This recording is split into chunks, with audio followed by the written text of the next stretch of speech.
ಚಿತ್ರದುರ್ಗದಲ್ಲಿ ಇಂದು ಜಿಲ್ಲಾಡಳಿತ, ಜಿಲ್ಲಾ ಪಂಚಾಯಿತಿ ಮತ್ತು ಸಮಾಜ ಕಲ್ಯಾಣ ಇಲಾಖೆ ಚಿತ್ರದುರ್ಗ ಹಾಗೂ ನಗರ ಸ್ಥಳೀಯ ಸಂಸ್ಥೆ ಇವರುಗಳ ಸಂಯುಕ್ತಾಶ್ರಯದಲ್ಲಿ ಸಂವಿಧಾನ ಜಾಗೃತಿ ಜಾಥಾ ನಡೆಯಿತು. ಜಾಥಾದಲ್ಲಿ ಡಿಎಸ್ಎಸ್ ಮೀಸಲಾತಿ ಅಧ್ಯಕ್ಷರಾದ ವೈ ರಾಜಣ್ಣ ಮಾತನಾಡಿ, ಭಾರತದ ಜನತೆಯಾದ ನಾವು ಭಾರತವನ್ನ ಸಾರ್ವಭೌಮ ಸಮಾಜವಾದಿ ಪ್ರಜಾಸತ್ತಾತ್ಮಕ ಗಣರಾಜ್ಯವನ್ನಾಗಿ ರೂಪಿಸಬೇಕು.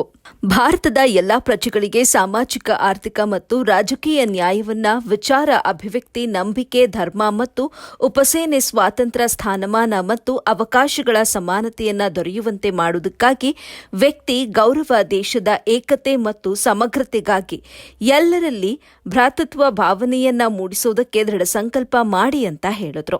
ಈ ಜಾಥಾದಲ್ಲಿ ನಗರದ ವಿವಿಧ ಶಾಲೆಯ ಮಕ್ಕಳು ಹಾಗೂ ವಕೀಲರಾದ ರವಿಕುಮಾರ್, ದಲಿತ ಸೇನೆ ಬಳಗದ ಸತೀಶ್, ಮಂಜುನಾಥ್, ಸಾದಿಕುಲ್ಲಾ, ಜಗದೀಶ್ ಹಲವಾರು ಮಂದಿ ಭಾಗಿಯಾಗಿದ್ರು. ವರದಿ ವಸಿಕ್ ಅಹಮದ್, ಎಬಿ ನ್ಯೂಸ್, ಚಿತ್ರದುರ್ಗ.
ಸಂತೋಷ